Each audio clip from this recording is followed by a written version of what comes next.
Oi, vamos continuar falando sobre o terceiro modo de Deus se revelar no palco da história da salvação? Então, no primeiro modo, evidenciado ali pelo Salmo 19, de 1 a 4, aprendemos que a criação é um livro aberto, mostrando ali o Criador e o seu poder sobre a imensidão do universo. Vale a pena lembrar, numa rica oportunidade como esta, que Deus, o Criador, é Deus único, conforme Deuteronômio capítulo 6, versículo 4, onde está escrito ali: ouve Israel, o Senhor, nosso Deus, é o único Senhor. É muito comum ouvirmos declarações como esta aqui. É possível que você também já tenha ouvido. Mas Deus não é um só? Sim, é verdade. O Deus verdadeiro é Deus único. Mas quando as pessoas fazem esta pergunta, que na verdade é uma afirmação, elas sabem de fato o que estão falando? O Deus a quem elas se referem é o mesmo Deus único de Deuteronômio capítulo 6, versículo 4? Ou estão apenas desejando que a conversa pare por ali? O que é que você acha dessa pergunta? Penso que a resposta mais correta para esta pergunta é a segunda. Não, elas não sabem de que Deus estão falando, porque nunca foram ensinadas. E mais, não querem que o assunto continue, porque esta conversa irá desafiá-la a sair de onde estão em termos de conhecimento e até mesmo mudar de posição. É isso mesmo. O maior erro dos homens é negar Deus e substituir o conhecimento verdadeiro por outro conhecimento. Que nada mais é do que uma triste e provisória invenção humana. Isto é precisamente o pecado chamado de pecado de idolatria. Quando Deus não é reconhecido como Senhor, isso não coloca um fim em conceito de senhorio e de autoridade. Deus continua sendo o Senhor, mesmo que muitos recusem aceitar o fato. Veja, as pessoas podem crer no Deus que elas quiserem, mas um dia irão se deparar diante do verdadeiro Deus. No capítulo 10 do livro de Jeremias, nos versículos 1 e 2, o profeta Jeremias, quando é enviado por Deus para divertir o povo, a escutar as suas palavras e não imitarem ou aprender a imitar os costumes dos povos, ou o comportamento deles, que é comportamento vão, vazio, sem conteúdo e valor. E no verso 11 tem algo interessante que vale a pena falar. Deus faz ali um contraste entre o único e verdadeiro Deus e os ídolos que os povos adoravam. Abra aí a sua Bíblia e confira comigo. Observe comigo no capítulo 10, versículos 1 e 2 e 11 e 12 de Jeremias. Pegue a sua Bíblia. Jeremias capítulo 10, vamos ver os versículos 11 e 12, onde está registrado. O título aqui na minha Bíblia, eu não sei que versão você tem, não é? Mas a minha é versão atualizada, na Almeida atualizada. O título aqui que governa o capítulo inteiro é Contraste entre o Senhor e os ídolos. E diz assim: ouvi a palavra que o Senhor vos fala a vós outros, ó casa de Israel.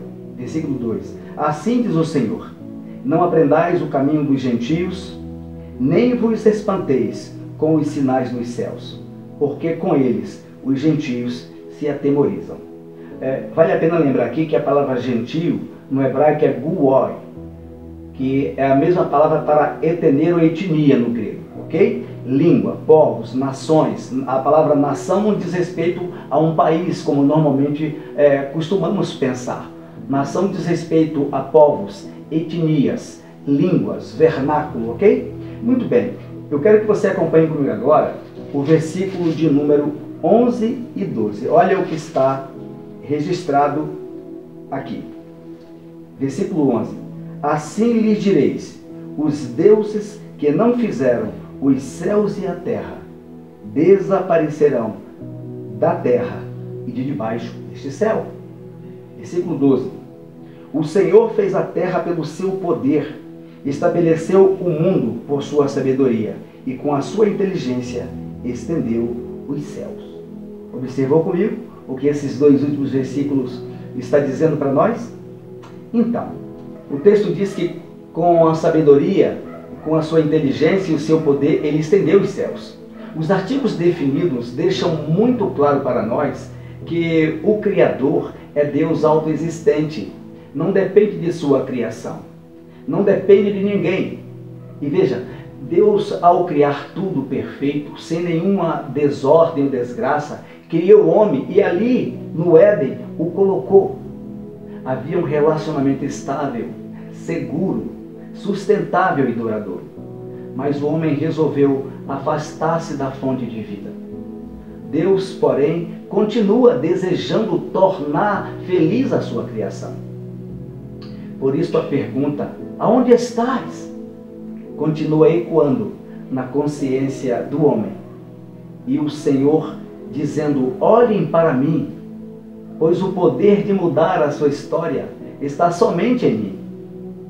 E como os homens continuam fazendo ouvido de mercador, aí os lugares mais tenebrosos da terra, ou seja, cheio de trevas, nos quais a palavra de Deus e o Deus da palavra não é conhecido, a vida se torna ou é barata, vazia, cheia de opressão e de violência. Diz o Salmo 74, versículo 20. Deus, o Senhor, continua trabalhando para a salvação do homem, desejando fazer uma obra no coração do homem, transformá-lo em pessoa melhor para Deus, para ele mesmo, né? para a pessoa mesma, para a sua família e para a sociedade onde ele nos instalou.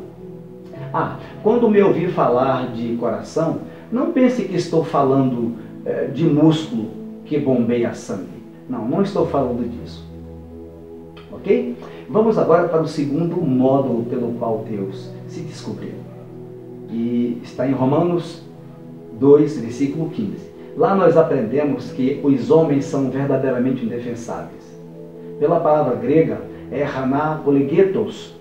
Eles não têm defesa. E nada poderão dizer diante do Criador que os inocente, visto que os mesmos abafam nos guetos de suas consciências este claro conhecimento, não é mesmo? Agora temos diante de nós 2 Timóteo 3, 16 e 17, que trata do terceiro e penúltimo modo pelo qual Deus se descobre, Deus se revela. Esta é chamada de revelação especial.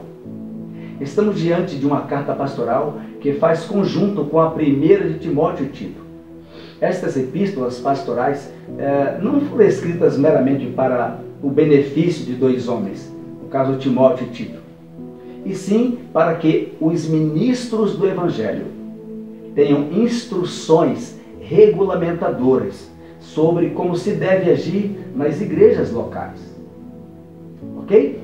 O autor sagrado retorna ao seu tema muitas vezes reiterado, confirmado sobre os hereges, e Paulo, como pastor ideal, deve encará-los e tratar com eles, ensinando assim a Timóteo e Tito como eles também devem fazer. Este é um tema mais enfatizado nas epístolas pastorais, porque quando foram escritas, a igreja já vinha sendo assediada por essas pelas heresias tratadas nos dois livros. Aqui está o verso sobre o qual eu desejo trazer entendimento para nós. Vamos lá. O que ele diz, que é o versículo 16, lá está registrado: toda a escritura é divinamente inspirada por Deus.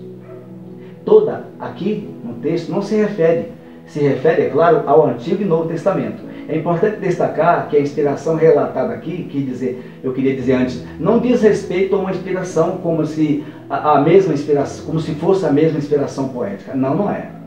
Aquela na qual determinada pessoa se encontra na beira de um lago, de uma praia à noite, lua cheia, ou vento soprando no rosto, e a mente lhe vem algumas palavras. Em sua emoção, ela sente o desejo de colocar aquilo no papel. Não é desse tipo de inspiração que a Escritura se refere. A palavra grega ali traduzida como inspirada é theopneustos, E é a junção de theos, Deus, mais pneustos, sopro, vento, ar, cujo significado é soprado por Deus. E não existe nenhuma porção da Escritura Sagrada, incluindo Antigo e Novo Testamento, é claro, que não seja soprada pelo Espírito Santo, emprestando-lhe assim vida e autoridade divina.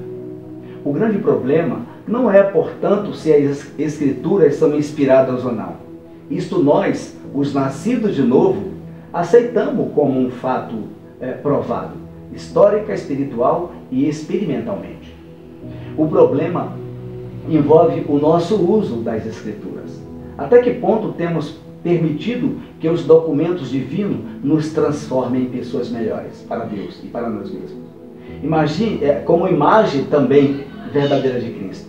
Bem, a verdade é que seremos julgados segundo o uso ou abuso desta revelação, pois não existe nenhuma literatura, seja ela qual for, fora das Escrituras Sagradas, que tenha poder de mudar a vida do homem, transformar o homem em pessoa melhor, salvando assim a sua alma.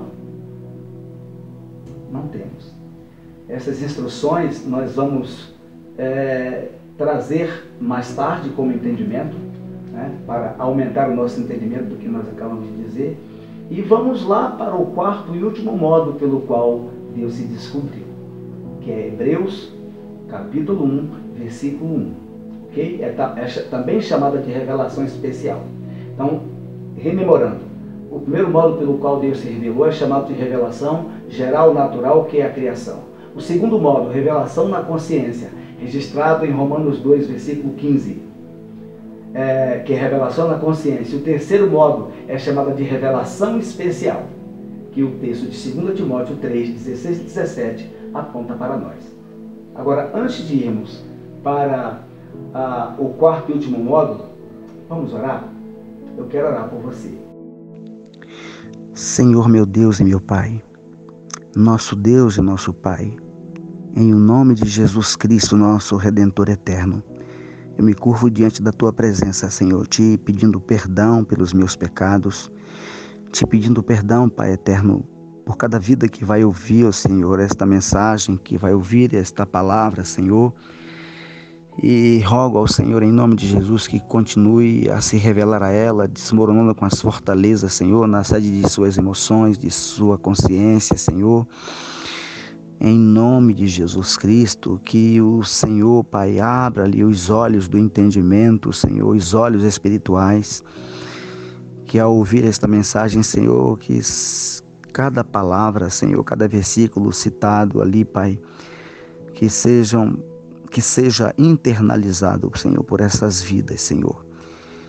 E que no final de cada vídeo elas entendam que o Senhor é o único Salvador eterno, que não existe outro, conforme está registrado, Senhor, em Atos, capítulo 4, versículo 12, Senhor, onde diz que não existe nenhum outro nome dado entre os homens, no céu, na terra, pelo qual importa que o homem, que a humanidade seja salva.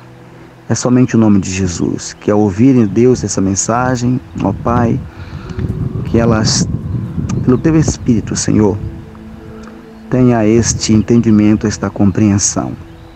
Eu abençoo cada vida, Senhor, em nome de Jesus Cristo, para a glória de Jesus e a alegria completa, transbordante da alma de cada uma dessas pessoas. Eu oro assim, em o nome de Jesus. Amém.